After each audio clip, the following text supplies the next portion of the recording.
Pendant ces temps, à l'extérieur de la cabane, quelque chose de surnaturel s'est passé. Un oiseau rouge-gorge s'est aperçu de la colonne de feu de cette lumière surnaturelle. L'oiseau a reconnu la présence de son créateur. Il est 5 heures du matin, le 6 avril 1909, sur cette montagne de Kentucky.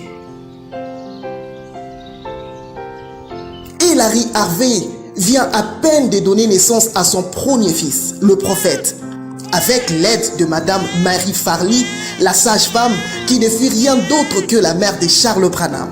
Charles Branham, très excité de la naissance de son premier fils, il va l'appeler William, qui se coupe en Billy chez les Irlandais. Charles, penses-tu donner quel nom à notre bébé? Je vais l'appeler William Marion Branham. Nous sommes des Branham, nous sommes des Irlandais. William Marion Branham? D'accord. Marion, c'est le nom de mon papa Francis Marion Harvey. Chez nous les Irlandais, tous les Williams sont appelés Billy, depuis l'époque où en Angleterre, on avait appelé le roi Guillaume ou William le conquérant de King Billy. Alors j'appellerai notre fils Billy, puisque son nom est William. Pendant ces temps, à l'extérieur de la cabane, quelque chose de surnaturel s'est passé. Un oiseau rouge-gorge s'est aperçu de la colonne de feu de cette lumière surnaturelle. L'oiseau a reconnu la présence de son créateur dans cette lumière mystique venant de l'éternité. Le rouge-gorge va se mettre à chanter.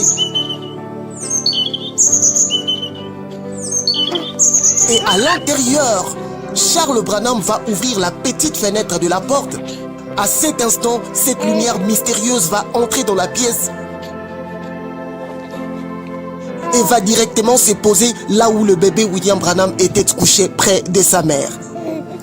Pris d'un peu de panique, ils ne vont pas comprendre tout de suite ce qu'était vraiment cette sorte de lumière étrange. Je suis votre frère Zoé Luanga, croyant du message et ministre de l'Évangile, chercheur historique dans la vie et le ministère de notre précieux prophète William Marion Branham.